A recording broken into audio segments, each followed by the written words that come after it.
What's up, what's up, what's up? For today's video and usapang kulan tayo ngayon. So scenario mag 2 years na yung stock coolant ng aking Sniper 155, yung kulay pink, na hindi naman siya nagbawas, hindi naman ni katiting walang bawas. Kaso kailangan talagang palitan in a time anong tawag doon, periodic time.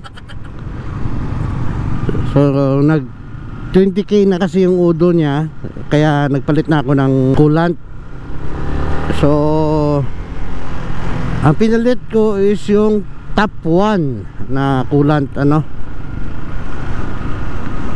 sa hindi inasahang pangyayari. Iwan ko ba kung pangit ba talaga yung top 1 coolant na yan,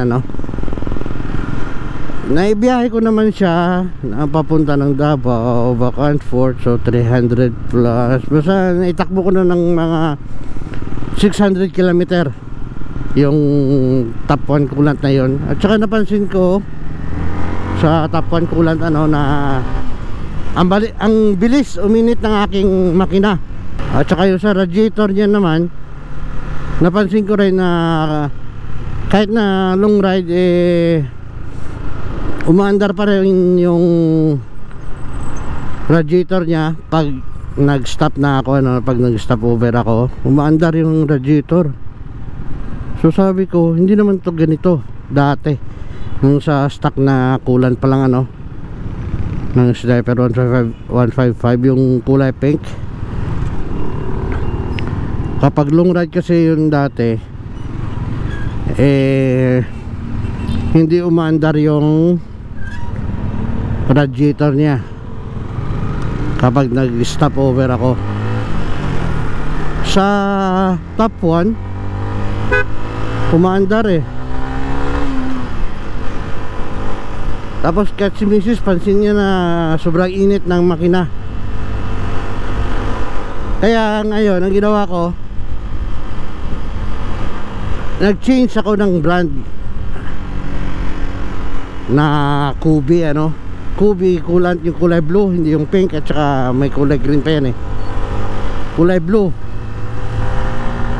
So hindi ko na pinakita yung paano ko pagpalit ng aking coolant, kasi marami naman diyang video sa YouTube, kung gusto niyo ng paano magpalit ng coolant, doon na lang kayo manood. Sa akin lang ito ngayon, sinasabi ko lang yung experience ko about sa brand na top 1 coolant, na ang pangit. So this time, first time ko to tatry ang coolant ng Kubi papunta ng Isulan. So 11 kilometers back and forth, so 22 kilometers.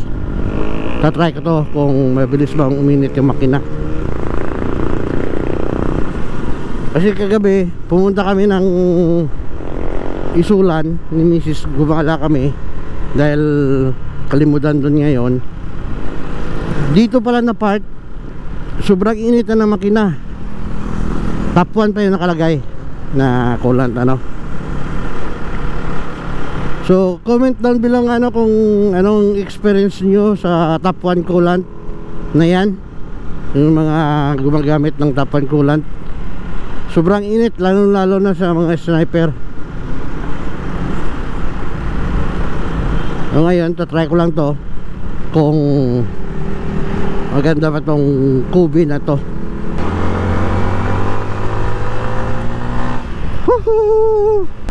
Hanggang round ball lang ako ng Isulan, tapos balik na naman. Napansin ko lang yung radiator fan na mabilis umandar, mabilis uminit yung radiator nung pumunta kami ng Davao ni Mrs. Na bawat stopover ko is umaandar pa rin yung aking radiator fan at saka ang init na makina.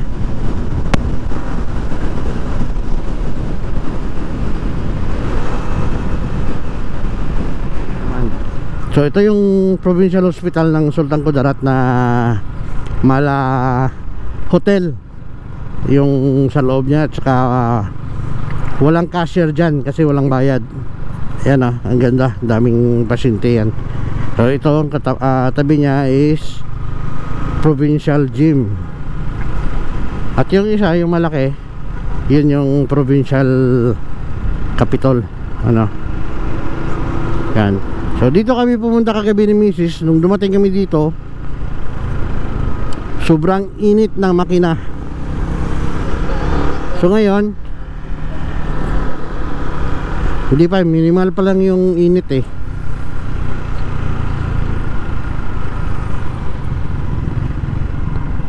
Round ball, roundabout o rotunda, iwan ko kung ano bang tawag, anong tawag nyo dyan sa inyong mga lugar na ito. Ito na yung round ball ng Isulan, so babalik na ako. Yung init ng makina is minimal pa rin, hindi kagaya dati na sobrang init ng makina, so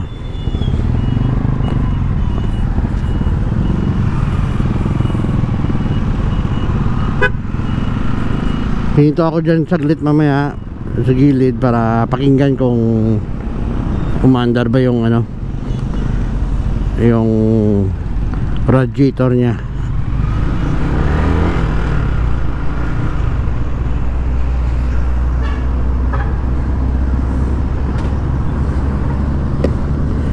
Pakinggan natin.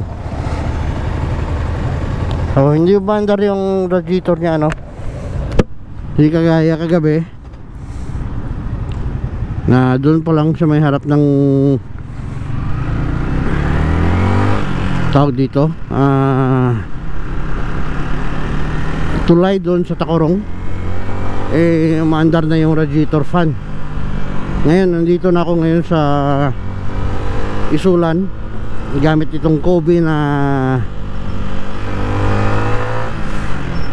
coolant, hindi pa umandar yung radiator. So sa tingin ko mas maganda itong Kobe na coolant kaysa doon sa top 1, So may suggest ko is wag na kayong bumili ng top 1. Sorry top 1, hindi ko kayo sa sinisiraan, pero ito yung aking experience sa product nyo. Pero sabi ng iba, hinahaluan pa daw ng distilled water yung top 1 coolant, pero wala namang nakalagay doon sa packaging niya.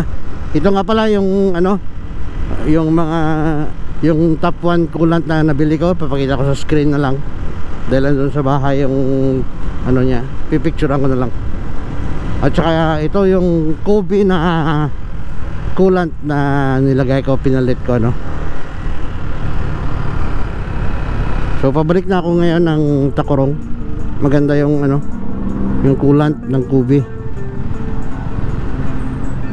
So na traffic dito.